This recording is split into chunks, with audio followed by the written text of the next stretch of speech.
Welcome to the Puma Podcast. Welcome, welcome, welcome. I'm Puma. And I'm Tory. And I'm Puma. Welcome to the Puma Podcast. And I'm still Tory. You are, yeah. Sometimes Tory lets me kind of do the intro, and I'm not always sure what I'm supposed to say. I like it. It's always different every time. It is. Well, I can't do the same thing every time. On the Puma Podcast, we talk about Jesus, life, and everything in between. Nice. Here we are in November. It is the month of Thanksgiving. It's my favorite holiday. True. It's a month of great promise, expectation, excitement. It also can be a month and a season of incredible frustration and anger and hurt and pain. Yeah. And often what makes a difference is the orientation of our heart. And last week we talked about this concept of gratitude and having a grateful heart and why we should have a grateful heart and really being tethered to the heart of God and the mercy and compassion of God towards us should always push us to have a heart of gratitude. And so today we want to go in a little different direction, still this topic of gratitude, but not do I have a grateful heart, but how do I express a grateful heart in this season? Yeah, that was super duper well said. Yeah, last week it's the things that we believe owe us or that are indebted to us, which steals our gratitude. And yeah, like you said, Puma, this week it's not about are we grateful? We're going to assume we are, but how do we live that out? How does our life change because of gratitude? How should it change? And are we good at expressing this concept, this idea of gratitude? So let's dive in.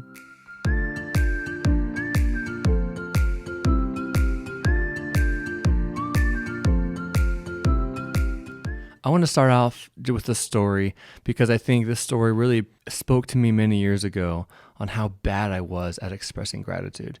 I was in college and I had a lot of friends, global friends that we would meet at UNO and in Omaha. We would just meet with a bunch of different exchange students, and a lot of them were from the Middle East. And so my friend Mohammed, he and his roommate, we would meet once a week, and I eventually got invited over to his house, and we actually ended up swapping sacred books. So I gave him the Bible, he gave me the Quran, we read through those.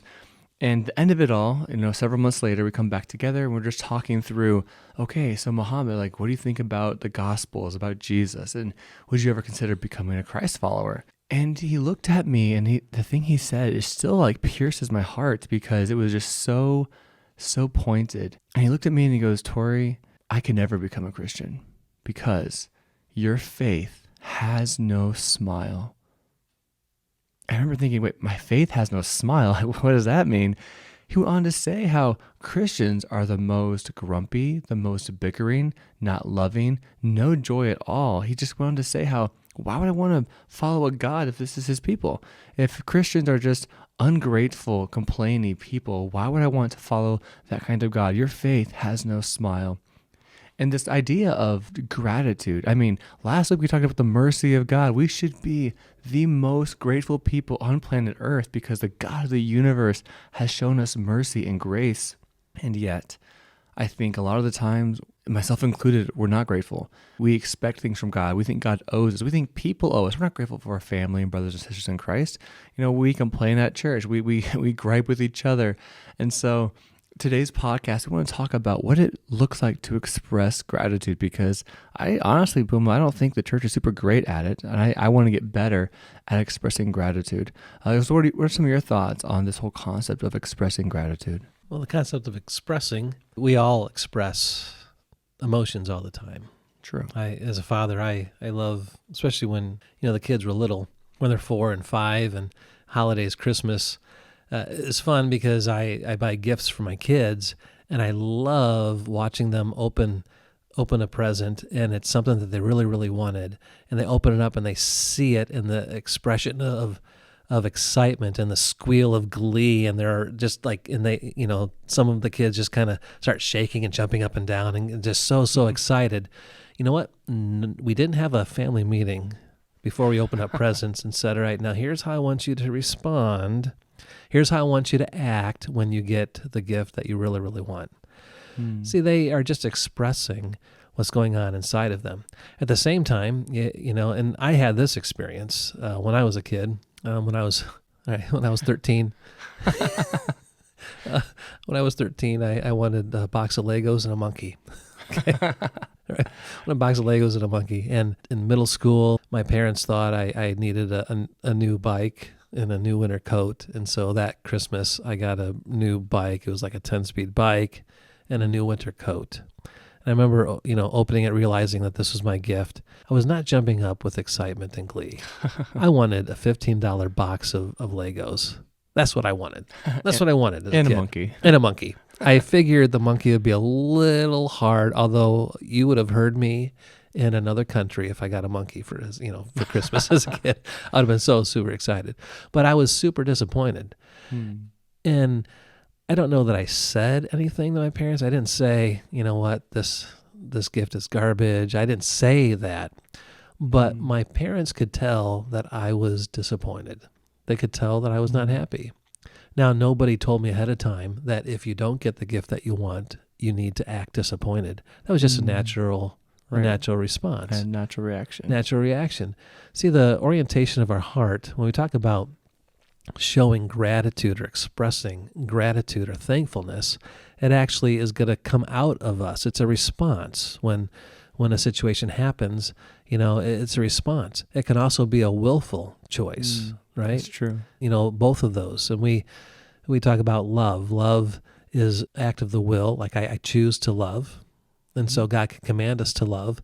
But we also respond, with love when situations happen. It's kind of a both and. It's not like an either or. It's I willfully do that. That's why God can command us.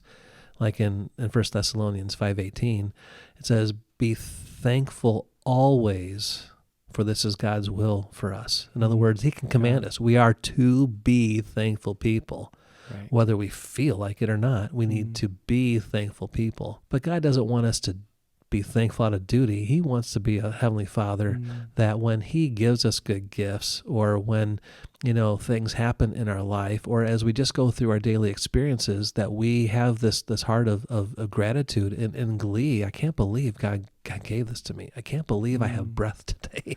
I can't believe that I have a family. I can't believe that I live in the United States versus some other countries in the world right now that are under severe persecution or people are in harm's way. Right. I mean, every day I wake up and I have an opportunity to respond to the mercy of God and the grace of God in my life. And so you have, like in the Old Testament, you have Psalm 118, that says, "Give thanks to the Lord, for He is good, and His love endures forever." So we have these statements throughout the Bible that God is good, that we are to respond with gratitude. This is the right response. It should also be the natural response. The problem is we have sinful hearts that are selfish, and we don't always respond the right way. Yeah, no, those are good verses, and you're absolutely right. As believers, we should be grateful. We should give thanks always, right? This is God's will for us. But here's my question. Do you think we can be grateful in our heart but not express it? I mean, why is expressing it so important? Because, I have a birthday party, and my dad could give me a gift, and I can really like the gift. I can actually be very grateful in my spirit. But do I have to go say, "Hey, Dad, thank you"? Or can I just be grateful personally? What is it about expressing our gratitude that's so important? Or is it? Do I go outside and my wife goes to the garden, and lo and behold, the pepper plants that haven't been producing peppers, right, all summer, all of a sudden have all kinds of buds on them, and she's super happy, super excited. Does she look at the pepper plants and say, "I am so grateful for you"? No. Why? Why not? I hope not. Yeah.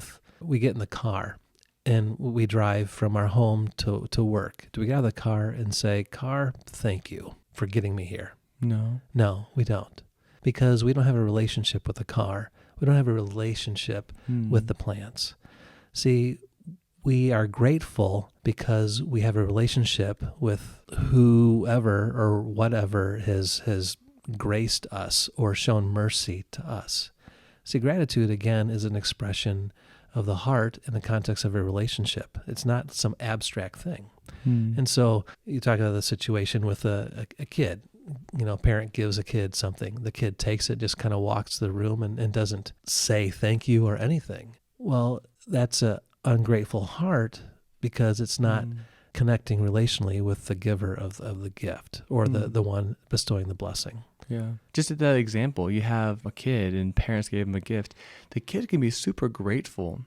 But if I'm just hearing that story, it's going to sound and look like that kid is not grateful. Even if he is in his heart, if he doesn't express it, if he doesn't show it, then it communicates that he's not to everybody else.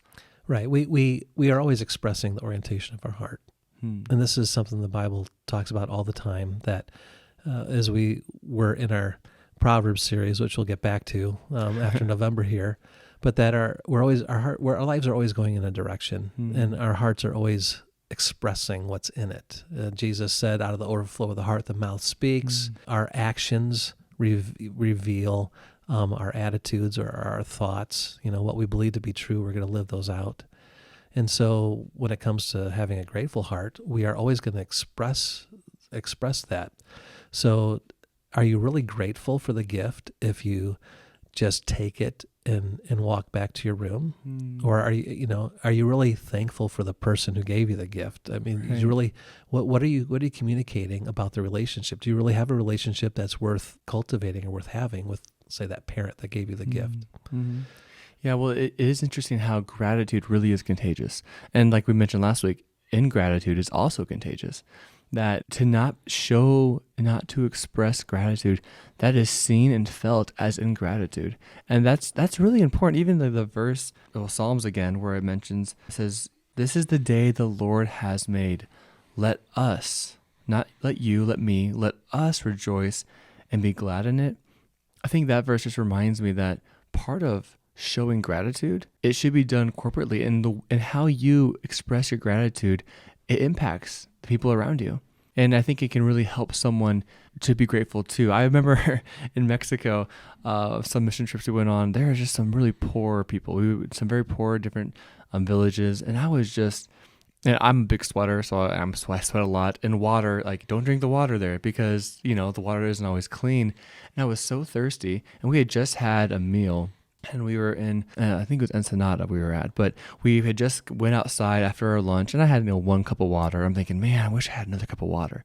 And I see all these orphan kids on this cliff who were laughing, having fun, and there was like a half drinking bottle of water, and I was just so surprised how this little girl, she pointed at it and was like, well, I don't know who drank it, but yeah, you can have it. She was so grateful for this little bit of water from who knows who drank out of it, but it was clean water.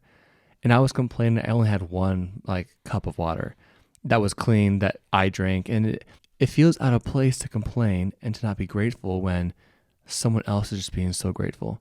I think part of the blessing of God's family is when we show gratitude, it helps other people, one, not complain, but also show gratitude as well.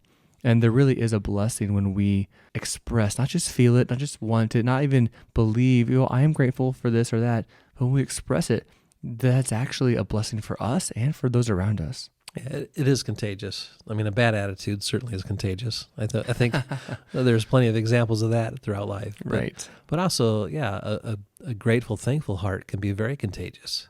If you're with a group of people and someone expresses gratitude, you might be reminded, oh yeah, maybe I should be thankful. In other words, we're always encouraging each other to go in different directions.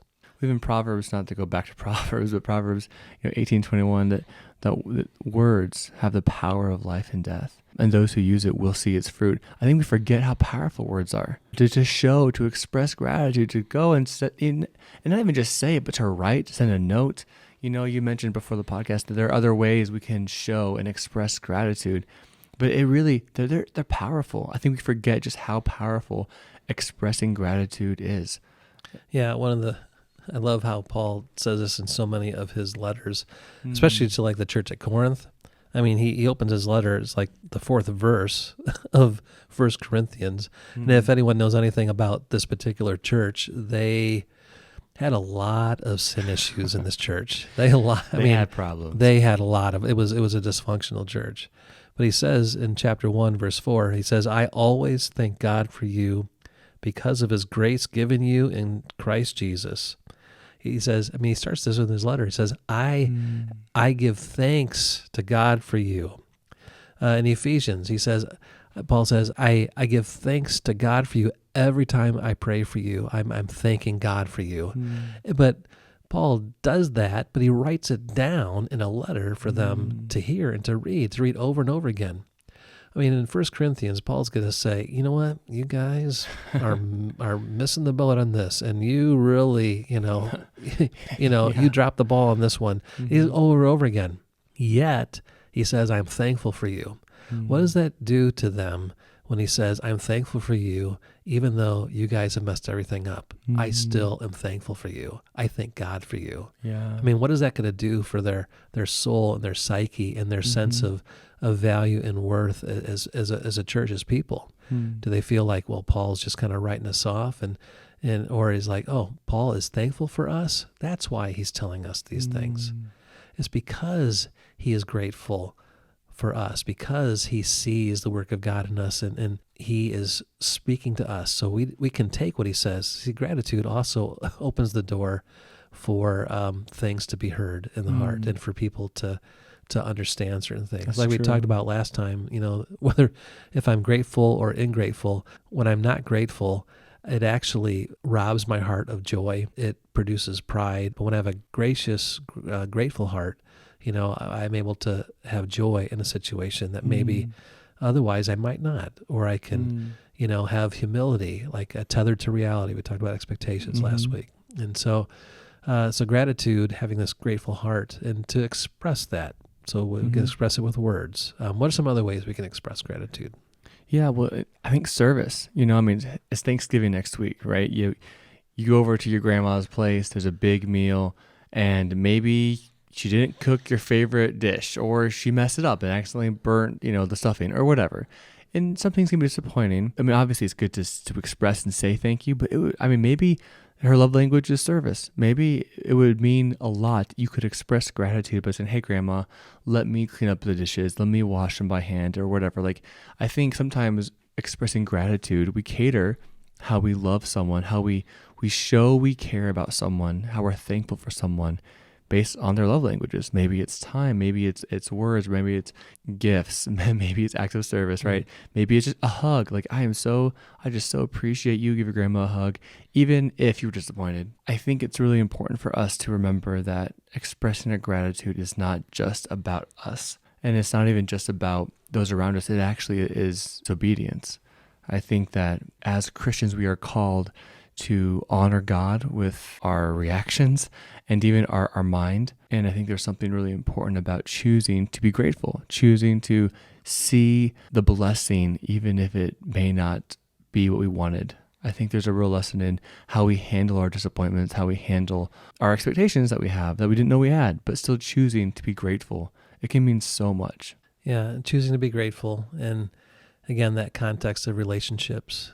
If someone is important to me, I can choose to be grateful for them and even the small things that they do, and not expect them to do something for me, like we talked about in the last podcast, that we owe love to others.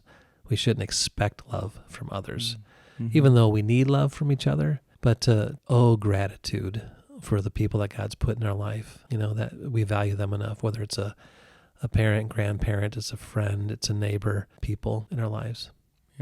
Yeah. So what's a good application question for us? We know we should express gratitude. We know it's important. We know it helps other people show gratitude too. But what's a good takeaway for us here right before we enter Thanksgiving next week? Well, this month of Thanksgiving, being thankful, we need to be contagious with our gratitude.